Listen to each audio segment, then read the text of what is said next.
একজন সাধারণ পোশাক পরা বৃদ্ধকে দেখে পুরো ব্যাংক হাসাহাসি করছিল।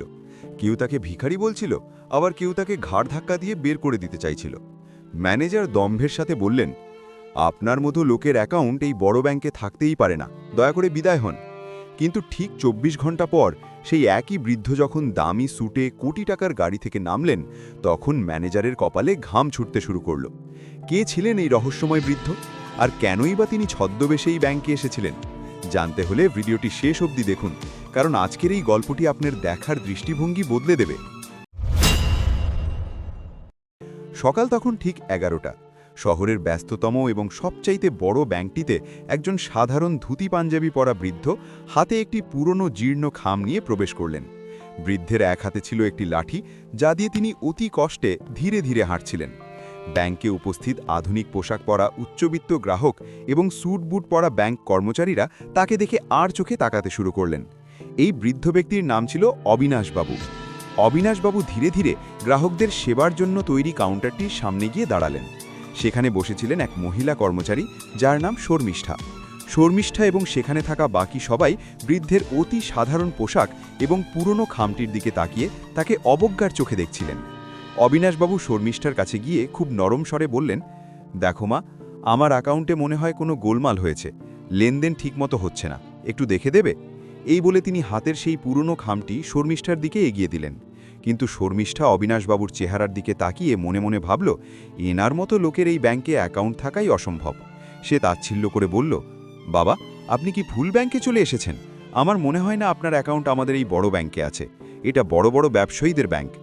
অবিনাশবাবু শান্তভাবে হাসলেন এবং বললেন, মা, তুমি একবার মিলিয়ে দেখো না, হয়তো আমার অ্যাকাউন্ট এখানেই আছে।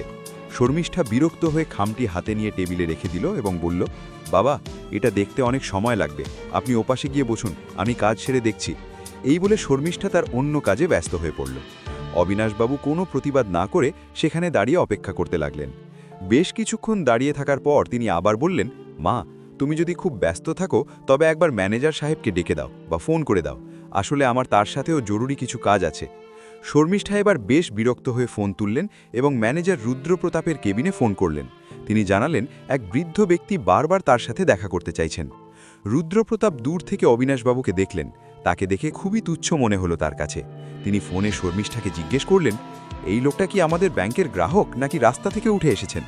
শর্মিষ্ঠা উত্তর দিল, স্যার, সেটা তো জানি না, তবে উনি নাছোড়বান্দা, আপনার সাথেই কথা বলবেন। রুদ্রপ্রতাপ অহংকারের সাথে বললেন, এই সব ভবঘুরেদের জন্য আমার কাছে সময় নেই, ওদের ওয়েটিং এরিয়ায় বসিয়ে দাও, ১-২ ঘন্টা বসে থেকে নিজে থেকেই চলে যাবেন। ম্যানেজারের কথা মতো শর্মিষ্ঠা অবিনাশবাবুকে বললেন, বাবা, আপনি ওই কোণের চেয়ারটাতে গিয়ে বসুন, ম্যানেজার সাহেব এখন ভীষণ ব্যস্ত, উনি ফ্রি হলে আপনাকে ডেকে নেবেন। অবিনাশবাবু ধীর পায়ে গিয়ে একটি সাধারণ চেয়ারে বসলেন। ব্যাংকের ভেতরে যারা দামি স্যুট পরে কাজ করতে এসেছিলেন তারা সবাই অবিনাশবাবুকে দেখে ফিসফাস করছিলেন। কেউ তাকে ভিক্ষুক বলছিলেন, কেউ বলছিলেন এই সব লোকদের কারণে ব্যাংকের মান নষ্ট হচ্ছে। অবিনাশবাবুর কানে সব কথা আসছিল, কিন্তু তিনি ধৈর্য ধরে নিজের পাড়ার জন্য অপেক্ষা করছিলেন। তিনি ভাবছিলেন, ম্যানেজার সাহেব হয়তো এসে সব ঠিক করে দেবেন। ইতিমধ্যেই ব্যাংকের একজন ছোট পদের কর্মী অনেক, যে বাইরে কোনো কাজে গিয়েছিল, সে ফিরে এলো। সে দেখল সবাই এক বৃদ্ধকে নিয়ে হাসাহাসি করছে এবং আজে বাজে কথা বলছে। কেউ বলছে এর তো এখানে থাকারই কথা না, কেউ বলছে নিশ্চয়ই ভুল করে এসেছে। অনেকের এই দৃশ্য দেখে খুব খারাপ লাগলো। সে সরাসরি অবিনাশবাবুর কাছে গিয়ে পরম শ্রদ্ধার সাথে জিজ্ঞেস করল, বাবা, আপনি এখানে কেন বসে আছেন? আপনার কি কোনো কাজ আছে?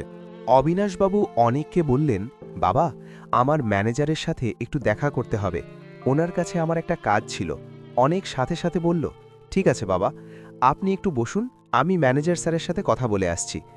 অনেক যখন রুদ্রপ্রতাপের কেবিনে গিয়ে বৃদ্ধের কথা বলল, ম্যানেজার রেগে গিয়ে বললেন, অনেক, আমি জানি উনি বাইরে বসে আছেন, আমি ওকে বসতে বলেছি, কিছুক্ষণের মধ্যে নিজে থেকেই চলে যাবেন, তুমি তোমার কাজে যাও।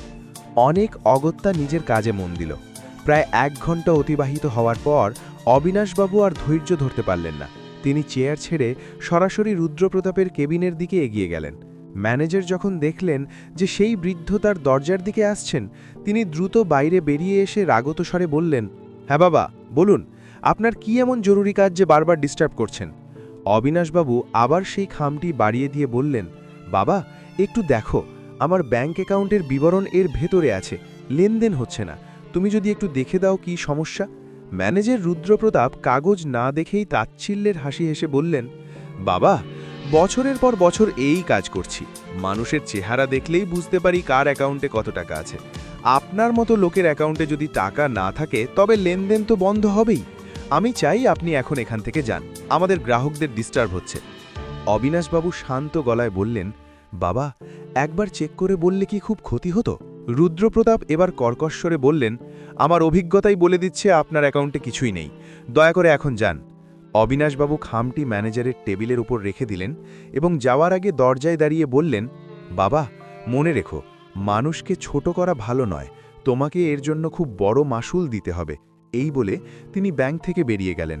ম্যানেজার রুদ্রপ্রতাপ ভাবলেন, বুড়ো মানুষ রেগে গিয়ে কী সব বলে গেল, তিনি পাত্তা দিলেন না। কিন্তু অনেক টেবিলের সেই খামটি তুলে নিল। সে নিজের কম্পিউটারে অবিনাশবাবুর দেওয়া অ্যাকাউন্টের বিবরণ চেক করতে শুরু করল।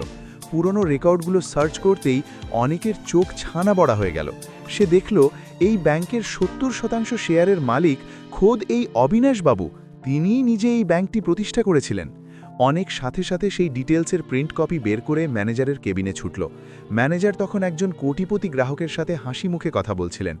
অনেক ভয়ে ভয়ে বলল, স্যার, এই সেই বৃদ্ধের অ্যাকাউন্টের রিপোর্ট, আপনি একবারটি অন্তত দেখুন। ম্যানেজার বিরক্ত হয়ে বললেন, অনেক, আমি বলেছি না এখন ব্যস্ত, এইসব ফালতু রিপোর্ট পরে দেখব। অনেক জেদ ধরে বলল, স্যার, অনুরোধ করছি, শুধু নামটা একবার দেখুন। রুদ্রপ্রতাপ কাগজটি হাতে নিয়ে নামটা দেখা মাত্রই তার চেয়ার থেকে পড়ে যাওয়ার উপক্রম হল। তিনি বুঝলেন, যার সাথে তিনি এতক্ষণ খারাপ ব্যবহার করেছেন তিনি আসলে এই পুরো ব্যাংকের ভাগ্যবিধাতা। পরদিন ঠিক একই সময় অবিনাশবাবু আবার ব্যাংকে এলেন, কিন্তু এবার তিনি আর সাধারণ বেশে ছিলেন না। পরনে দামি স্যুট, চোখে চশমা, আর সাথে তার আইনজীবী ও ব্যক্তিগত সহকারী। ব্যাংকের ভেতরে ঢোকা মাত্রই সবার চোখ কপালে উঠল। অবিনাশবাবু সরাসরি ম্যানেজারের দিকে এগিয়ে গেলেন এবং ইশারায় তাকে সামনে ডাকলেন। ম্যানেজার রুদ্রপ্রতাপ ভয়ে থরথর করে কাঁপছিলেন। অবিনাশবাবু বললেন, ম্যানেজার সাহেব, আমি কি কাল বলিনি যে তোমার জন্য এই কাজটা ভারী হয়ে যাবে? তুমি আমার সাথে যা করেছো তা ক্ষমার অযোগ্য। রুদ্রপ্রতাপ আমতা আমতা করে ক্ষমা চাইতে শুরু করলেন। অবিনাশবাবু গম্ভীর স্বরে বললেন, তোমাকে আজই তোমার পদ থেকে বরখাস্ত করা হচ্ছে, কারণ তোমার দম্ভ তোমাকে অন্ধ করে দিয়েছে।